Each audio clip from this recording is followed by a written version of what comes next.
د سترګو حفاظت وکړي، الله به دې ګناهونو نه بچ کړي او ژوند به دې خوشاله شي او پراخه بشي. ډېر انسانان چې په ګناهونو کې اخته شوي دي نو بنیادي وجه د سترګې دي. څه دي؟ د سترګې دي. دې سترګو باندې دې وګوري نو بیا د هغې نه بعد په دې ګناه کې مال لګي، په دې ګناه کې وخت لګي، د الله احکام ضایع شي او داسې کېږي چې دی مړ شي په دغه ګناه کې او دی د زنانو یو تصویر ته ګوري یا یو فلم ته ګوري. الله دې داسې حالتونه موږ ساتي. په دې باندې بعض ډاکټرانو لیکل کړي دي، کتابونه ما سره شتي کور کې، وی بار بار د زنانو دې تصویرانو ته کته او بار بار فلمونو ته کته، دا په انسان کې ډېر بیماریانې پیدا کوي. خو د ټولو نه غټ بیماری چې پیدا کوي هغه په دې دماغو کې پیدا کوي او هغه داسې چې دا دماغ نشه شي په دې شینو باندې چې ته ګوري نو څو پورې چې دولت دا نشه نه ورکړي نو طبیعت په دې ګډوډي. نو په دې خبره کې ورخه جوړ سوچ کوي. ها کم سړی چې چرس هیروین ولیاذ بالله نور نشي کوي چې څو پورې دا نشه نه کړي د سکون ملوي نه. یو کس عادت ته د جنکو سره په غلطو رابطو، غلط تصویران، لغړ فلمونه، فحش تصویران، سندري، غزلي او واخواتها. دې به ډېر اقسام دي، دغه ټول وړه خويندې. ها په دې چې عادت شوي د کعبې پر رب د قسم خورم چې څو پورې د کتلې نه خوب باندې درسي. او زه ګورې څوک راښکاره کول نه غواړم، خو ان شاء الله زما په تاسو باندې ټول باندې ښه ګمان دی چې په موږ کې به داسې څوک نه چې به دې ګناه کې اخته وي.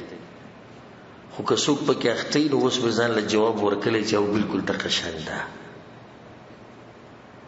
ما ته به داسې ویلي خو په زړه کې به ویلي چې او دغه شان ده څنګه چې ته ووایي چې دا خو نشه ده، موږ یې تباه کړي یو. د ښځې نه، د مور پلار نه، د بچو نه جدا کړي یو موږ. د هر څه پرېږده، دا به راته مو ووایي د الله نه یې جدا کړی یم. ځکه چې ته د فحش تصویرانو ویډیوګانو سره چې عادت شوې که د الله د کورونو ته به نشي راتلی.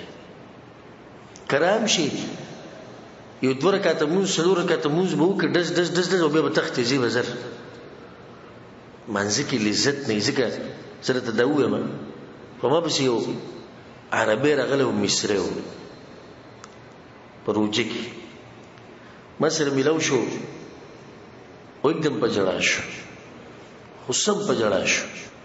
بیا ما په دې ملا باندې وټپو، ما ورته مې جاړه مور وروره سمه سره ماته به وی زه د فحش تصویرانو په دې مسله کې اخته یم او په دې ویډیوګانو کې ما توبه تی وباسه کړه. وی 4 پیرې مې توبه وستې ده، کمپیوټر مې ماتې کړي دي، موبایل مې ماتې کړي دي، خوند نه راکوي د مونځ. ما ته دقه شان وي، زه تاسو ګورئ د الله په کور کې قسم خورم، ما ته دقه شان وي یا شیخ په الله د قسم خورم تا پسې شاته په دې جمعات کې په منځ کې ولاړم او د جنکو تصویران مې په دماغ کې وړېدو. زه څه وکړم؟ زه دلته ولاړ په جمعات کې یم او یم د جنکو سره، ولاړ په جمعات کې یم او یم د انډیا د فلم سره، ولاړ په جمعات کې یم او ژوند تېروم د ډم سره. بیا ماته دا وي، ماته وایي چې ته څه وایې چې الله به دغه مونځ قبول کړي؟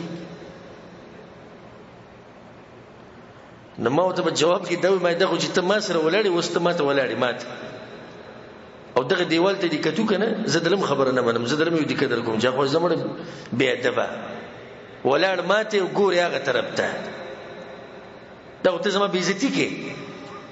نو چې عرش والا ته ودرېږي او سوچ د دغه شینو کې چې فیسبوک کې به څه او څه میسیجې به راغلي او په واټساپ کې به څه راغلي او پلاني شي کې پلاني شي کې، نو د دې نظر حفاظت وکړئ. ښه د دې حفاظت کوي